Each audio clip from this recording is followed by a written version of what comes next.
Are you ready? All right. Since January, I started to focus my preaching about the kingdom of God.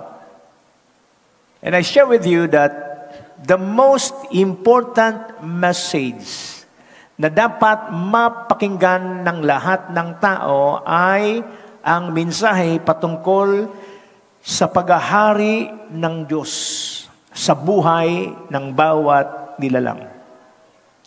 When Jesus Christ appeared, His first message in His public ministry is, repent, for the kingdom of God has arrived. Magbago na kayo ng pag-iisip sapagkat ang paghahari ng Diyos ay dumating na. Mula nung dumating ang ating Panginoong Jesus, ang Diyos na nagsakatawang tao, walang iba kundi si Jesucristo, ipinangaral ang paghahari ng Diyos mula noon hanggang sa kasalukuyan. God is offering humanity a challenge. God is offering humanity a blessing. And that blessing is men, once again, will be able to reconnect with God. Lahat po tayong mga tao sa mundo, mananampalataya o hindi, may mga problema, hamon tayong kinahaharap. And I want to tell you this good news. The solution to all of man's problem. Makinig kayo.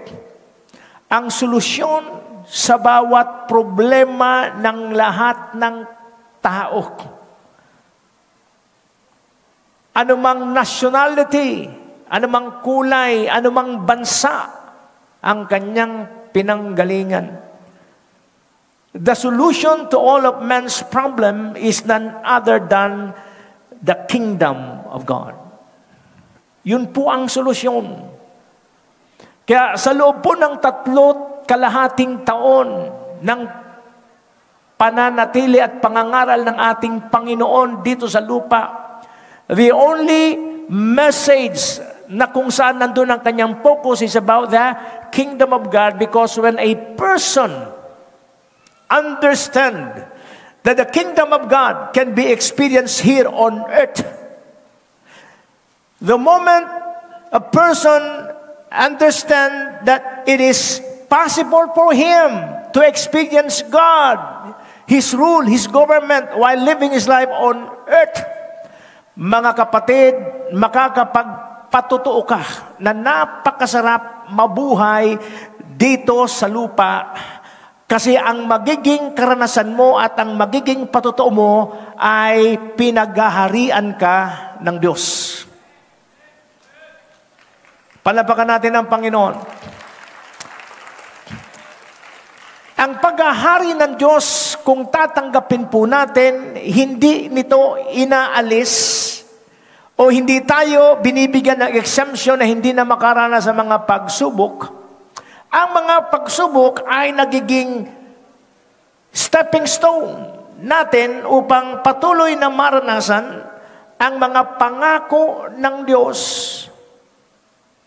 Kung ating patuloy na isagagawa o isasagawa yung pong mga utos gagawin ng kalooban ng Diyos, patutunayan ng Diyos sa iyo at sa akin na kung gagawin mo ang prinsipyo ng kanyang kaharian at mangunguna siya sa iyong buhay, patutunayan niya na tapat siya sa kanyang pangako na ikaw ay mabubuhay na pinagpala ng Diyos habang ikay nandito sa lupa. Lahat tayo, lalong-lalo na dito sa Pilipinas, marami ang Katoliko. Unang panalangin na itinuro sa atin ay yung the Lord's Prayer. At ang sabi po ron, when you pray, pray in this manner, Our Father who art in heaven, hallowed be your name. Your kingdom come, your will be done, where? On earth, as it is in heaven. Patuloy at patuloy akong magiging makulit sa inyo that it is possible for you to have a foretaste of the quality of life waiting for us in heaven while we are still living our life here on earth. And that possibility, mga kapatid, ay magiging reality if we will continue to learn the principles of the kingdom, if we will continue to seek first the kingdom of God and His righteousness, and all these things will be added unto us. And so, kaya napakahalaga, mga kapatid, na patuloy nating alamin ang salita ng Diyos sapagkat yung pong pag-alam natin sa salita ng Diyos ang siyang tutulong sa atin upang madiskubre yung pong mga susi. I'll give you the keys of the kingdom, mga susi ng paghahari ng Diyos sa inyong buhay, nang sa ganon, magawa po nating mabuhay na nangingibabaw, nagpi-prevail, nagtatagumpay sa lahat po ng hamon at pagsubok na pwedeng harapin ng inyong buhay habang kayo dito sa lupa. One of the purpose of the preaching of the kingdom of God is for men who will believe in Christ to live the kingdom mandate.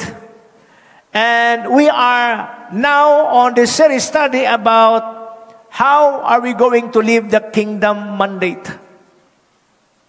Papaano natin magagawang mabuhay ayon sa mandato ng kaharian ng Diyos dito sa lupa. Under this study, I want to share with you this truth. The Bible says, you shall know the truth, and the truth will set you free.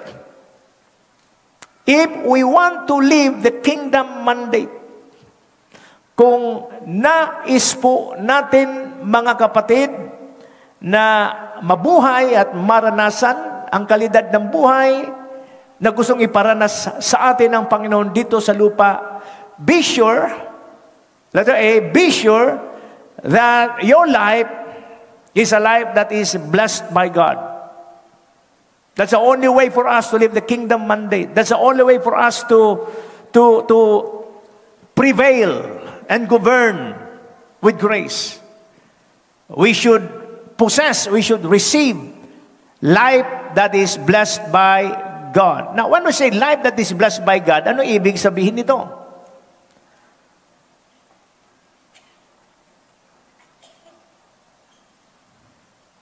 Help me, please. In Genesis chapter 2 verse 7, you will see, pakikita po natin paano ng ating buhay ay pinagpala ng Diyos dito sa lupa. Ang sabi rito, Genesis 2:7, then the Lord God formed the man of dust from the ground and breathed into his nostril the breath of life, and the man become a living being. Di ba abot na itong aking... The Lord God formed the man of dust from the ground and breathed into his nostril the breath of life, and the man become a living soul. What makes your life blessed by God? From this scripture, the only way for man to live his life blessed by God is when you allow the life of God to come into your life. If you really want to know the purpose of God in your life, kung hindi nyo alam ang layunin ng Diyos sa buhay nyo ngayon, the only way to know that is to go back to the book of Genesis, because the book of Genesis is called also the book of beginnings. And Genesis tells us that God wants His life. Ulitin ko, God wants His life to be the life that man should live his life on earth. Dito sa ating binasa, makikita natin na nung likhain ng Diyos ang tao'y ginawa saan? Mula sa alabok. At matapos hubugin ng Diyos ang tao mula sa alabok o sa putik, kanyang hiningahan. Yung pong putik na yon na hinubog sa anyo ng tao. At ang sabi ng Bible, and the man become a living person. Sa ibang translation, and man become a living soul. Walang totoong buhay ang isang tao kung wala po ang buhay ng Diyos sa inyo. Ang sabi ng Bible, all have sinned and come short of the glory of God. Lahat. Bakit lahat? Sapagkat nung si Adan at si Eva ay magkasala, ang sabi ng Bible, sin enter into the world. Ang kasalanan ay pumasok sa sanlibutan. And that came in through sin, and all have sinned. Hindi ho simpleng kasalanan lang ang ginawa ni Adan at ni Eva, sapagkat yung pagsuway na yon, yung kasalanan na yon, ang siyang nagbukas ng pintuan dito sa mundo upang lahat ng taong ipapanganak mula kay Adan at Eva ay maranasan yung kamatayang dulot ng kasalanan. Kaya po, ang tao na wala kay Kristo sa harapan ng Diyos, patayan. Subalit maraming salamat sa Panginoon sapagkat nung isugo niya si Kristo dito sa mundo, ang dala-dala ni Kristo ay buhay kapalit ng kamatayan. God so loved the world that He gave His only begotten Son, that whosoever believes in Him should not perish, but have everlasting life. In the Old Testament, particularly in the book of Genesis, the life of God came into man when God breathed into the nostril of man His breath, His life. At sabi ng Bible, man become a living soul. Sa ating panahon, mga kapatid, in the sight of God, we are all dead. Physically humihinga, but spiritually we are dead. We are separated from God. Ang sabi ng Bible, except a man be born again, he cannot see the kingdom of God. Except a man be born of water and spirit, he cannot enter the kingdom of God. Ang sabi ng Bible, maliban na ang tao ay maipanganak na muli. Ang ibig sabihin nun, magkaroon uli ng panibagong buhay. At ang buhay na to ay mula sa Diyos. Hindi siya pagharian ng Diyos. That is why Jesus said to a very religious person by the name of Nicodemo, except a man be born again, he cannot see, he cannot enter, he cannot experience the kingdom of God. Ano ibig sabihin yan? Mga kapatid, when the Lord Jesus Christ preached, repent, for the kingdom of God is at hand. Ang ibig pong sabihin yan, yung buhay na inalay ng Diyos dito sa mundo ay pwede mong tanggapin. At sa sandali na tinanggap mo yung buhay na yon, saka mo lang mararanasan kung papaano ka pagharian ng Diyos. At para ang paghahari ng Diyos ay maranasan mo, kinakailangan tanggapin mo si Kristo, sapagkat si Kristo ang nagdala ng buhay ng Diyos sa iyo. Amen? Palapakan natin ng Panginoon. Mga kapatid, ang sabi ng Bible, it is the Spirit of God, the breath of God. It is the Spirit of God in man that makes him blessed in everything and in every way. Kung kaya't ang mga tao, maski anong pilit mong gumanda ang kalidad ng buhay mo, apart from the life of God in you, apart from experiencing Christ,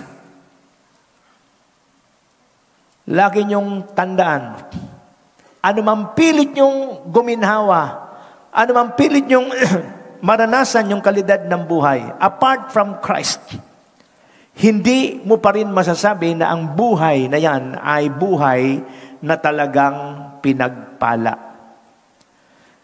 Tingnan po ninyo. I want to elaborate more on a life that is blessed by God. In Genesis chapter 12, verse 1 to 3, ang sabi rito, now the Lord said to Abraham, Go from your country and your kindred and your father's house to the land that I will show you. And I will make of you a great nation. Ano sabi niya? I will bless you. I will make your name great, so that you will be a blessing. I will bless those who bless you, and him who dishonors you I will curse. And in you all the families of the earth shall be blessed. Again, I want to expound to you, what does it mean to live a life that is blessed by God? Kanina binanggit ko, the starting point of living a life that's blessed by God is be sure that you possess the life that comes from God. And to be sure, kinakailangan si Kristo ay nag-ahari na sa ating buhay. Andiyan ba kayo? Now, if that life continues to grow, hello? Kung patuloy po nating pinagyayaman ang buhay na yon sa patuloy na pag-angat at paglago ng ating pananampalataya na magtutulak sa atin para sundin ang salita at kalooban ng Diyos, makikita po sa iyong buhay, mga kapatid, ang mga pagpapalang ipinangako ng Diyos. Now, in this case, ang sabi dito, ano ang unang makikita? Ano ang kadalasang gagawin ng Diyos sa buhay ng isang taong pinagpala? I want to use Abraham as a pattern of a person whose life is blessed by God. Ang sabi niya, go from your country and your kindred and your father's house to the land I will show you. Now, I want you to understand the background of the life of Abraham. Abraham came from a pagan country. Nung tawagin ng Diyos si Abraham po ay mula sa isang lugar, mula sa mga tao na walang kaugnayan sa Diyos. Andiyan ba kayo? Nung tawagin ng Diyos si Abraham po ay hindi nabubuhay ayon sa kalooban ng Diyos sapagkat ang kanya pong faith, ang kanyang environment, ang kanyang kultura na kinamulatan ay disconnected sa Diyos. They are idol worshiper. But by the grace and the mercy of God, God chooses Abraham. But for Abraham to experience God, His rulership, His government, for Abraham to experience blessings that God has intended him to experience, ang sabi rito, anong kondisyon? Lisanin mo. Lisanin mo ang bansa.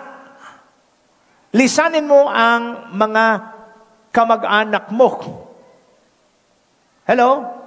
Lisanin mo yung lugar, yung environment na kung saan hindi ka lalago.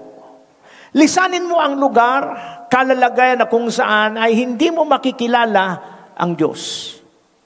At pumunta ka sa lugar na inihanda ko para sa inyo. Katulad mo, katulad ko, nung tayo po'y tawagin ng Panginoon, wala po tayo sa tamang lugar. Hello? Andiyan ba kayo?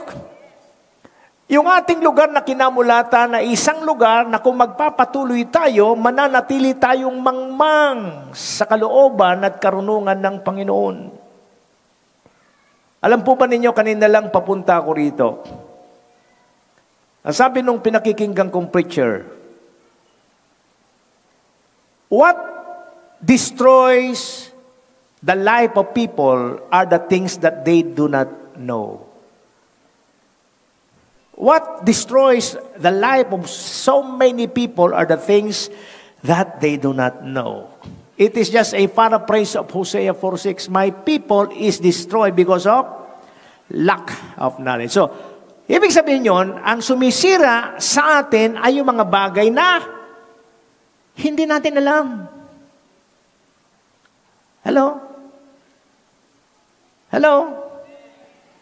So kung hindi po tayo lalago sa ating pananampalataya, hindi po natin aalamin yung kalooban ng Diyos, mga kapatid, mamamatay tayo na hindi natin mararanasan yung potensyal ng buhay na pinagkaloob ng Diyos sa iyo at sa akin. Don't you know that the tree is trapped inside the seed? Ang puno po ay nakakulong sa loob ng binhi. The life that God has called and blessed you, yung buhay na binigay ng Diyos sa iyo, anong klaseng buhay? Pinagpalang buhay, nasa loob mo. The potential of that life is in you. But that life is trapped in a seed in you. And the only way for a seed to grow is when it is planted on the ground. Malinaw? Pakisabi nga sa inyong katabi, hindi mo pa ako kilala.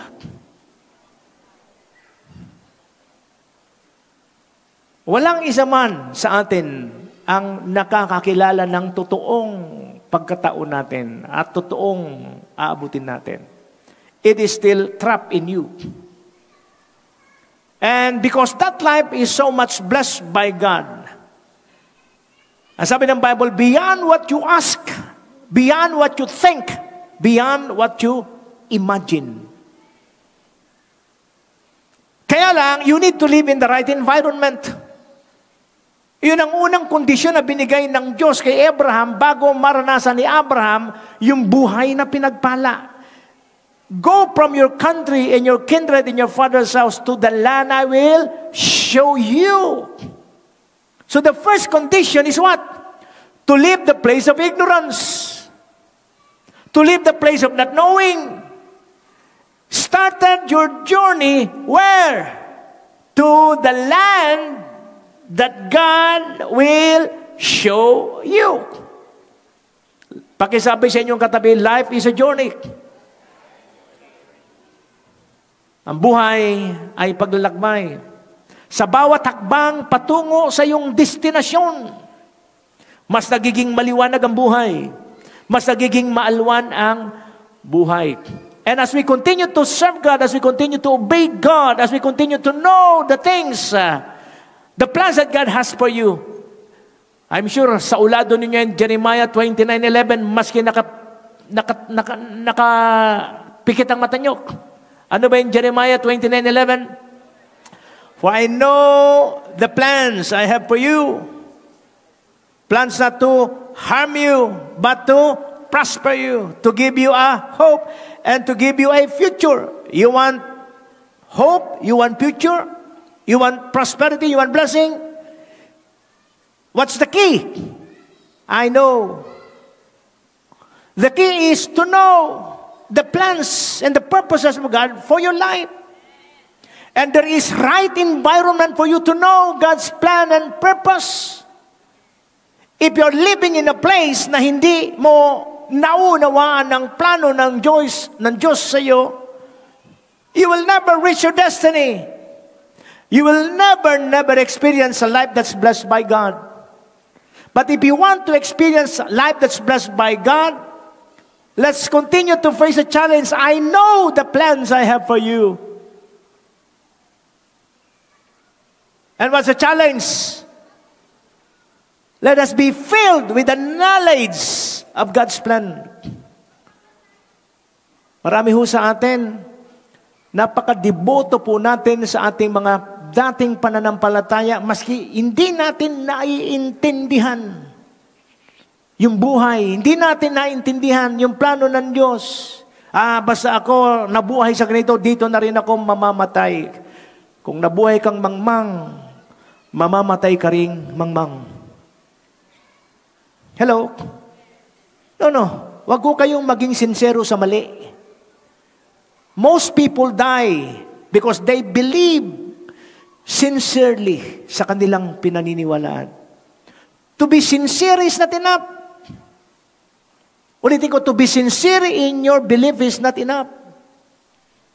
The Bible says, we must know. So, if in your place, in your culture, in your religion, wala kayong natututunan, hindi na-develop at hindi nyo na-discover yung plano ng Diyos sa inyo, you will never reach the place called blessedness. God said to Abraham, leave your place, leave your relatives, leave your countrymen, go to the land I will show you. At nakita natin, sumunod si Abraham. At ang sabi ng Bible, and I will make you what? A great nation. You see, the moment you become blessed by God, one of its fruit is greatness. Pakisabi, greatness. Alam ba ninyo, it's just natural for you. Natural po na isipin nyo, natural na hangarin nyo na maging dakila kayo. Hindi po kayabangan yung mag-desire to become great. The sense of wanting to be great comes from God.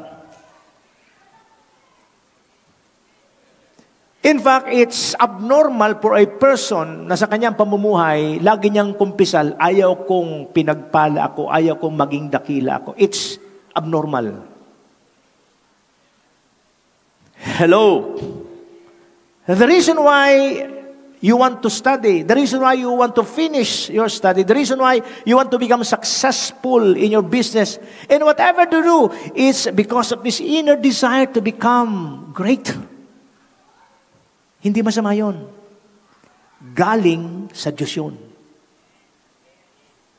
Kaya lang there is the right way to attain greatness. Mayroong tamang paraan para maabot yung kadakilaan or greatness. At ano yung tamang paraan? Sundin ang kalooban ng Diyos. Ang tamang paraan, alamin ang kalooban ng Diyos. Sundin ang kalooban ng Diyos. At yun po ang siyang magdadala sa atin sa isang buhay na pinagpala at sa isang buhay na dakila. Ang sabi dito, I will make you a great nation. Who wants to become great? Raise your hand. Parang tulog pa kayo. Who wants to become great? Raise your hand. Pakisabi sa katabi mo, normal yan. Hindi masama yan. Hindi ambisyon yan. It is an inner drive. It is an inner desire put by God Himself in you. Hallelujah. But there is capital but, B-U-T. The only way for that greatness and life of blessedness to attain is what? Through God's way. You can attain greatness in 3 ways. Number 1, through the devil's way. Sangla mo ang kaluluwa mo kay Satanas. Have you heard of that? Satanas, isasangla ko buhay ko sa iyo, yumaman lang ako. Yan ang paraan ng iba, shortcut. Pangalawa, through man's ways. Ang tao maski wala ang Diyos, dahil ang tao nilikha ng Diyos at nilagay ng Diyos ang potential niya para maging great. Pwedeng maabot ng tao yung success or greatness, pero according to the standard of the world or man's standard. But it does not mean approved by God. Kasi yayabang ka ron. Yung pangatlong paraan, which is the best and which is God's will, is makarating tayo sa buhay na pinagpala at dakila through the ways of God. And the ways of God says, seek first the way of God says, unahin mo muna ang paghahari ko. Na paano mo unahin ang paghahari ng Diyos? Alamin ang iyong kalooban. Alamin ang kalooban ng Diyos. Piliting gawin ang kalooban ng Diyos. At pag inaalam natin ang kalooban ng Diyos, saan tayo dadali niyan? Katuwiran ng Diyos. Hello? At when we encounter the righteousness of God, the ways of God, most of the time, yung sarili nating katuwiran, yung sarili nating kalooban, i-displace ito ng katuwiran ng Diyos. Ang tanong, handa ba tayong palitan ng katuwiran ng Diyos yung sarili nating katuwiran? Kasi most of the time, dito ho tayo nagkakaroon ng problema. May struggle tayo sa katuwiran ng Diyos kasi tingin natin mas mahusay yung ating katuwiran kaysa Kanya. You know, may idea ba kayo? I think napahapayawan ko to nung nakaraang linggo. Bakit ang unang salita sa mensahe ng Panginoon, repent for the kingdom of God has arrived, bakit ang unang word na ginamit ng Panginoon is repent? Pag sinabing repent, change the way you think, has something to do with your mindset. Bakit yun agad ang tinira ng ating Panginoon? Kasi yung mindset po natin ay nakakondisyon. Naikondisyon po ito ng sarili nating gusto at yung sarili nating gusto ay nakondisyon ng sistema ng mundo. Kung kaya't pag nagkaroon po tayo ng pagkakataong maengkwentro ang salita ng Diyos, dito nagkakaroon ng tug of war yung ating kalooban. Gagawin ko ba kalooban mo, Diyos, o sa akin? And most of the time, kung hindi ho tayo magpapatuloy sa paglago ng pananampalataya, kadalasan ang nananalo, yung pong sarili nating kalooban. And every time na sarili nating kalooban ang nananalo, tumatagal. Tumatagal yung pong karanasan natin sa pinangakong pagpapala at kadakilaan ng Panginoon. Di ba noong nakaraan, sabi ko sa inyo, is the greatest force on earth is the Holy Spirit. Although the Holy Spirit is the greatest power, the greatest force in the universe. But when it comes to earth, it's no longer the Holy Spirit. The greatest force on earth is the mind and the will of men. Papaano napaparalasa, papaano nalilimitahan ang paggalaw ng Holy Spirit sa buhay nyo? Pag umiral ang sarili nyong gusto. The moment na nangibabaw at nanalo yung gusto natin, hindi na makagalaw ang Holy Spirit. Hindi dahil sa siya ay walang kakayahan, hindi siya makagalaw kasi malaki ang respeto niya sa isip at kalooban natin. That's the reason why God can't move. That's the reason why sinasabi ko sa inyo, mas makapangyarihan ang isip at kalooban ng tao dito sa lupa kaysa sa banal na Espiritu Santo. Hello?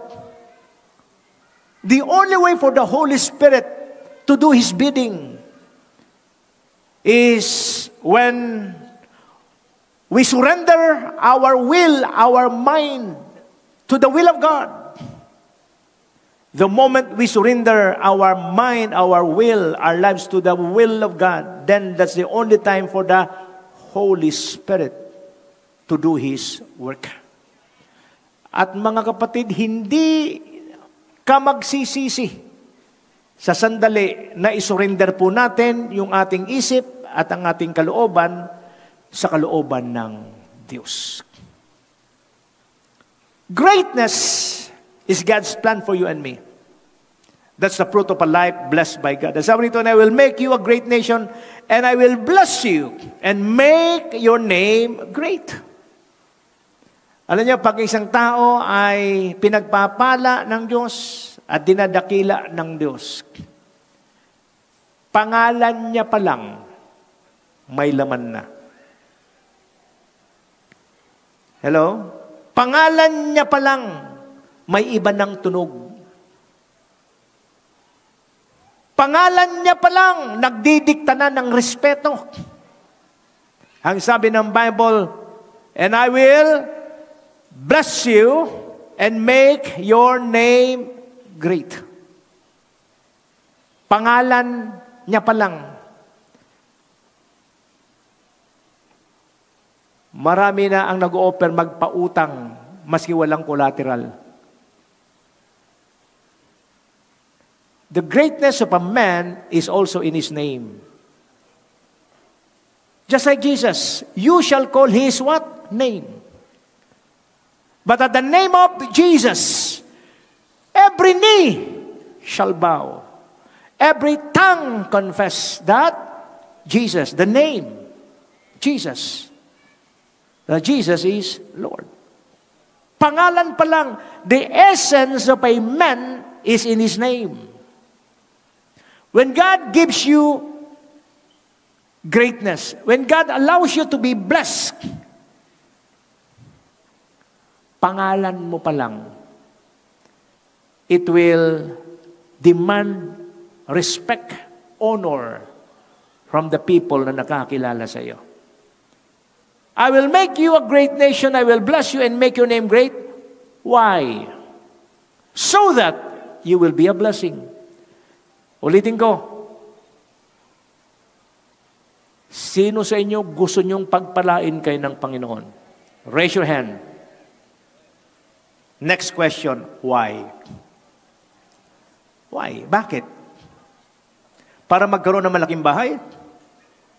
Para magkaroon ng sakyan? Para magkaroon ng maalwang buhay? If that is the reason why you want to become great and blessed, you will never attain greatness and blessedness. Ngayon pa lang gusto kong sabihin sa inyo, if you really want to be blessed by God, if you want God to make you great, know its purpose. And what's the purpose? So you will be a blessing. Para kayo ay maging pagpapala sa iba. Don't expect God to bless you and to make you great. Kung aakuin mo ang pagpapalang yan, at hindi mo hahayaan na ang buhay mo ay maging pagpapala sa iba. If God will bless you, it's because God wants your life to be distributed to others. Inspire others. Serve others. Dahil kung hindi po natin ibibigay ang ating buhay, hindi po natin magagawang ang buhay natin ay maging pagpapala sa iba, yayabang po tayo. I will bless those who bless you. In him who dishonors you, I will curse. And in you, all the families of the earth shall be blessed. Of course, this promise is only given to Abraham, but I want you to understand, mga kapatid, bagamat ito ay binigay ng Panginoon kay Abraham, ang sabi ng Galatians, if you are in Christ, then you are the seed of Abraham. You are heirs according to the promise. Kung ikaw daw na kay Kristo, yung pangako ng Diyos kay Abraham ay para din sa iyo. Therefore, kung ano ang gustong mangyari ng Diyos kay Abraham, yun din ang gustong mangyari ng Diyos sa atin. Ano ba ang gustong mangyari ng Diyos sa iyo? Pagpapalain kita. Dadakilain kita. Pangalan mo pa lang, pagpapala na sa iba. Hello? Ang sino mang magpala sa iyo, pagpapalain ko. Ang sino mang sumumpa sa iyo, susumpahin ko. That's how privileged you are. And that's only limited. This promise of being blessed by God is not only limited in the person of Abraham. If you are in Christ, then you are the seed of Abraham. Hallelujah. Para kayong pumapalakpak sa kalapate. Now, ano ba yung basic constitution, mga pangunahing batas na kinakailangan nating lakaran para masabing tayo ay nabubuhay sa pagpapala? Matthew chapter 5 verse 1 to 12, ito yung constitution of the kingdom. If we're going to follow this constitution, laws of the kingdom, then you will walk in the path of greatness and blessedness. Basahin ko po ito sa inyo. Nang makita ni Jesus ang napakaraming tao, umakyat siya sa bundok. Pagkaupo niya, lumapit ang kanyang mga alagad at siya'y nagsimulang magturo sa kanila. Okay, makinig kayo ha. Sino raw ang pinagpala ng Diyos? Isa-isahin natin. Pinagpala ang mga taong walang inaasahan kundi ang Diyos. The most common interpretation nito is, para walang iba kang asahan, maliban sa Diyos, kinakailangan mo nang maghirap. Hello? Ulitin ko. Common interpretation ng mga talatang to is, para raw, Diyos lang ang asahan mo, kinakailangan mong maghirap muna. Sa isang banda, pwedeng mangyari yan, but I do believe, hindi yun ang tinutukoy dito. Ang ibig sabihin po nito is, kung mayroon ka na o wala pa, panatilihin mo sa iyong puso't isipan na lahat ng kailangan mo, lahat ng tinatanggap mo, ito ay ano? Galing sa Diyos. Lahat ng kakailangan mo sa mundo, Diyos lang ang dapat mong asahan, hindi sarili mo, hindi karunungan mo, hindi pinag-aralan mo, hindi pera mo, hindi connection mo, kundi Diyos lang. Yan ang ibig sabihin ng pinagpala. Pinagpala ang mga taong walang inaasahan kundi ang Diyos. Alam niyo ba, maraming tao kaya naghirap. Unang inasahan nila sarili nila. Kakayahan nila. Hindi talaga ang Diyos. Nung naghirap na ng sobra-sobra, saka lang sila natutok na ano? Asahan ng Diyos. Do not wait for God. Nahubaran ka muna ng lahat-lahat. Kakayahan, karunungan, bago ka magtiwala sa Kanya. Dahil pwede kang magtiwala sa Diyos, pwedeng umasa ka sa Diyos ng lahat ng bagay na kailangan mo at gagawin mo, even if you have things that you already possess. Hello? Pwede. Pinagpala ang mga taong walang inasahan kundi ang Diyos, sapagkat kabilang sila sa kaharian ng Diyos. Itong talatang to has something to do with the attitude of your spirit, attitude of your heart. Yung bang kay meron o wala, you are dependent on God. Hello? Andiyan ba kayo?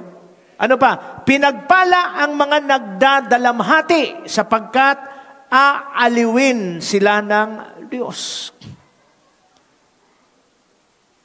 Ito'y pangako ng Panginoon sa mga nagdadalamhati, morning.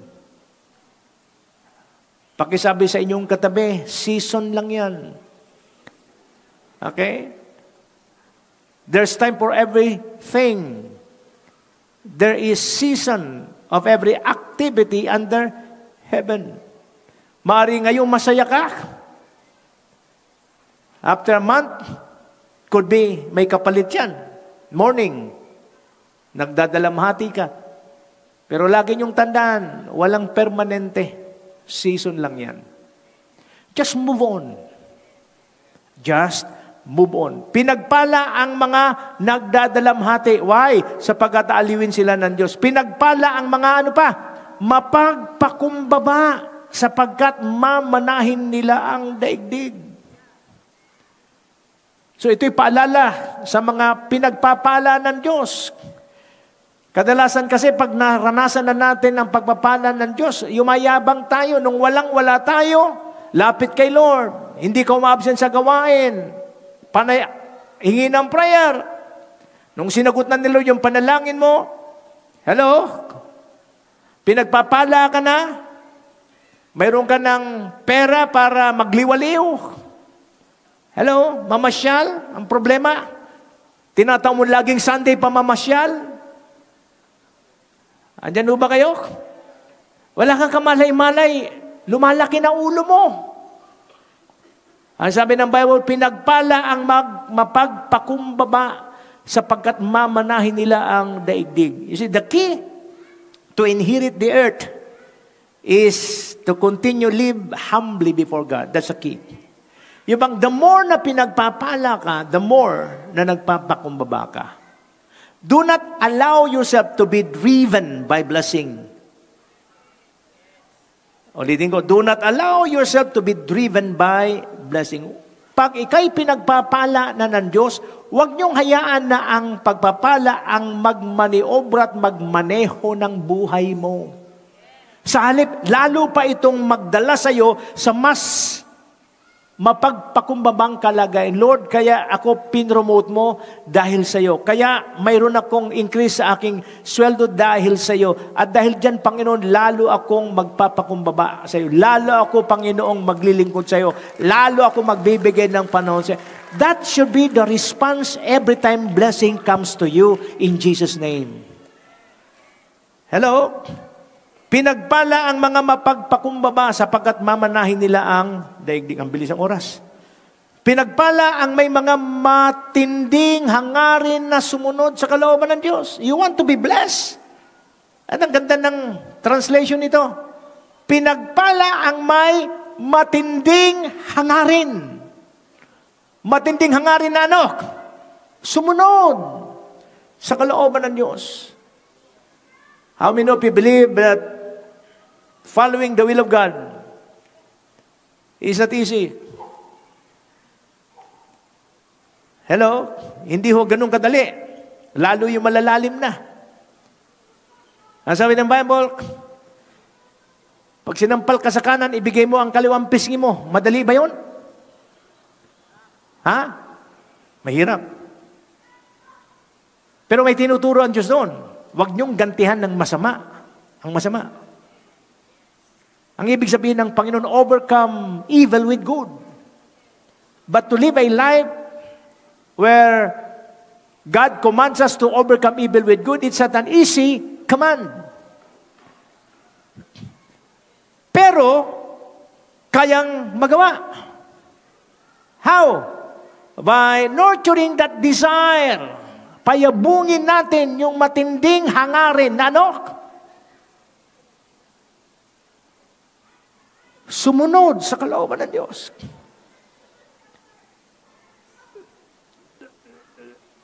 Do you know the last temptation that Jesus overcome before giving His life? Alam niyo ba yung huling tukso na na-overcome ng Panginoon bago niya tuluyang ibigay ang buhay niya sa cross? Go back, read the book of Matthew. Bispiras ng kanyang kamatayan, bago siya hulin, 3 beses siyang nanalangin. Same prayer, repeated 3 times. Lord, if possible, pass this cup away from me, but not my will. Let your will be done. That is the last temptation na pinagtagumpayan ng ating Panginoong Jesucristo nung siya ay nasa katawang lupa. Huwag nawa ang kalooban ko, kundi ang kalooban mo. And the Lord gave him peace. God gave him peace. Maya-maya, nakikipaglaban na naman yung kalooban niya. Masakit mamatay sa krus ng Kalbaryo. Diyos ka, di ba? Pag pinako ka, tawagin mo mga anghel para iligtas ka. The temptation is there because He is God. Remember, He is God. And then again, Jesus Christ prayed, not my will, Let your will be done. At sabi ng Bible, habang siya nananalangin, yung kanyang dugo at yung kanyang pawis ay naghahalong lumalabas doon po sa pores ng kanyang skin. That's how Jesus Christ passionately fight temptation. Not my will. Hindi galing kay Satanas, mga kapatid, ang matinding laban natin. The Bible says, if you have the right perspective about Satan, in the book of Romans, the Bible says that Jesus is underneath our feet. Ganyang kababa si Satanas sa mga taong lumalago nasa ilalim ng ating paa. The greatest enemy is not Satan. The greatest enemy is not the world. The greatest enemy is self. Not my will, Lord. Let your will be done. 3 times he's prayed the same prayer. Why? Kasi alam niya that this is the greatest force on earth that might limit God from working in him. Ang sabi ng Bible, pag na-overcome nyo ang sarili nyong kalooban, pinagpala ka. Pinagpala ang may, alin? Matinding hangaring sumunod sa kalooban ng Diyos. How do you cultivate that desire? Habang nakaupo ka at nakikinig, maski mahirap, maski naintindihan, hindi naintindihan, ang sigaw ng puso mo, mangyari sa akin, Panginoon, mangyari sa akin, mangyari sa akin. And I tell you, patutunayan ni Lord na pag ganyan ang iyong tugon, i-release niya yung lakas na kailangan mo upang sa mga sandali na tinutokso ka ng sarili mong kalooban. Because you humble yourself to God, you depend on God. That posture of your spirit will release the grace so that you will be able to overcome your will. So that you will be able to do what God wants you to do. Pinagpala ang mga mahabagin sapagkat kahabagan sila ng Diyos. Pinagpala ang may malinis na puso sapagkat makikita nila ang Diyos. Pinagpala ang mga gumagawa ng paraan para sa kapayapaan sapagkat sila ituturing na mga anak ng Diyos.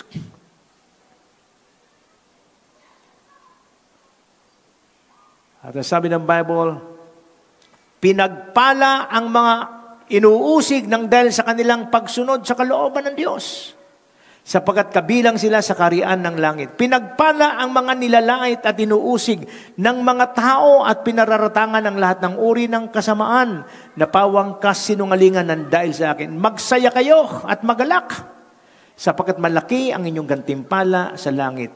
Aalalahanin ninyong inusig din ang mga propetang nauna sa iyo. You see, you want to live a life that's blessed by God? Ang ibig sabihin niyan, you will go against the tide of this world. Mabubuhay kayo sa lungat, sa alon, sa gusto, sa popularidad ng mundong ito.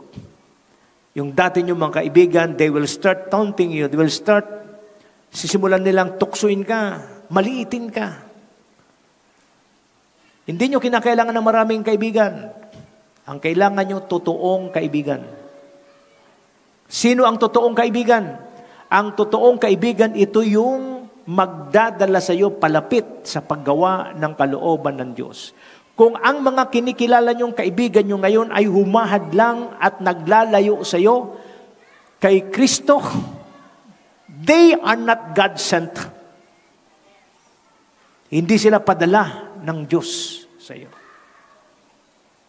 Alam niyo, naalala yung kwento ni Judas. Somehow, in the natural, parang si Judas ay instrumento ng demonyo para si Jesus ay sumalungat sa kalooban ng Diyos. Alam niyo ba kung ano ang tawag ng Panginoon kay Judas nung gabing yon? Alam niyo kung ano ang tawag nung dumating si Judas? Anong tawag ni Jesus kay Judas nung gabing yon? Nung siya halikan? Friend, kaibigan. Tinawag ni Jesus si Judas na kaibigan. Samantalang nagtraidor sa kanya si Judas. Go read your Bible. Friend, gawin mo na yung dapat mong gawin. The question is, bakit tinawag ni Jesus na kaibigan yung taong nagudas sa kanya? Alam nyo ba, may mga taong traidor sa buhay nyo na magiging dahilan para lumapit kayo ng gusto sa Diyos. May mga taong traidor sa buhay nyo na magiging dahilan para mapalapit kayo sa Diyos. Now, hindi ko sinasabing lumalim ang pagiging kaibigan nyo doon sa nag-traidor sa iyo. Kasi hindi kailanman naging malalim ang relasyon ng Panginoon kay Judas after that betrayal. Ang sinasabi ko sa inyo, a true friend is somebody that will cause you, force you to do the will of God. Hello? Tingnan nyo nga yung katabi nyo, si Judas ba yan? Yung kaibigan. May mga tao kasi na nasasaktan. Pag suddenly, may mga kaibigan silang naging kalaban, naging Judas. Lagi niyong tingnan ano yung naging layunin, ano naging dahilan, bakit hindi naging maganda ang relasyon. Kung ang dahilan, lalong magpapalapit sa iyo sa Diyos, embrace it. Hello? Kung ang dahilan niyan, maglalapit sa iyo sa Diyos, to the point na maghihiwalay kayo ng landas. That's the context. Embrace the situation. Friend, gawin mo na yung dapat mong gawin. Sabi ng Bible, magsaya kayo at magalak sapagkat malaki ang inyong gantimpala sa langit. Alalahanin niyong inusig din ang mga propetang nauna sa inyo. So, beatitude. Matthew chapter 5 speaks of the beatitude. And beatitude is the attitude required to those who wants to live in the kingdom of God. Beatitude is required to those who wants to live a life blessed by God. Another component of a blessed life is life that is fruitful. The first is what? God breathed into his nostril the breath of life. And God blessed them and said to them, be fruitful. Now, be fruitful, tatalakayin ko yan sa susunod na linggo. Tayo lahat ay tumayo. Hallelujah. Bawat sa yumuko, bawat sa pumikit. I want you to meditate on the message that you have heard today. Bawat sa yumuko, bawat sa pumikit, focus on God. Focus on God. Meditate on the goodness of God. God's message to you today is that God wants your life to be blessed. Kasi pag ang buhay mo ay pinagpapala ng Diyos, magiging pagpapala ka sa iba. Pag pinayagan mo ang paghahari ng Diyos sa buhay mo, di ka lang pagpalain ng Diyos, kundi magiging dakila ka. Pag pinagpala ka at naging dakila ka, people start to praise God. Maging ang mga tao sa paligid mo mananampalataya o hindi, magpapasalamat sila at magpupuri sila sa Diyos dahil sila'y napagpapala sa buhay mo. And that's life that's blessed by God. You're causing others to be grateful to God. You're causing others to be inspired by your life. Kapatid, it's high time for you to forget kung ano man ang nakaraan mo. Kalimutan mo na kung naging miserable ang buhay mo in the past. What is important is the present. Sa presenting panahon ngayon, God is offering you a life. life that is blessed by God. And if you want to take advantage, receive this life that's blessed by God, there is only one solution. Change the way you think. Repent, for the kingdom of God has come. The only solution to every problem na kakaharapin mo sa buhay, walang iba kundi ang paghahari ng Diyos sa iyo. Maraming pagkakataon sa mga nakaraang pangangaral ko, nagbigay ako sa inyo ng pagkakataon na kung hindi nyo tiyak na ang buhay nyo ipinagharian ng Diyos. Again, I'm offering you a chance. If you want to be sure that your life is governed by God, ruled by God, once again, repeat after me, follow this prayer, sabihin mo, Panginoong Jesus, tinatanggap ko ang paghahari mo sa aking buhay. Nagdidesisyon ako na lisanin ang aking lumang buhay, lisanin ang aming lumang kalagayan. Ngayon, Panginoon, pinubuksan ko ang aking puso, maluwag sa dibdib at sa aking kalooban. Tinatanggap kita bilang Panginoon na tagapagligtas. Maraming salamat sa iyong kahabagan. Maraming salamat sa iyong grasya. Panginoon, nagpapasalamat po ako sa buhay ng bawat lalaki at babaeng narito, bata o matanda, bago man o matagal na. Alam ko, Panginoon, ang tukso, pagsubok, hamon na kinakaharap ng bawat isa. At alam ko, Panginoon, na kung hindi lalalim ang ugat ng aming pananampalataya, madali po kaming sumuway, madali po kaming makalimot. Madali para sa amin magdesisyong kumalas sa iyo. But today, I want to honor you with my life, Lord. Tulungan mo, Panginoon, ang bawat isa na maisakatuparan ang desisyon na ginawa nila. Maraming salamat sa iyo, O Diyos, sa pangalan ng Ama, Anak at Espiritu Santo. Amen, amen, at amen.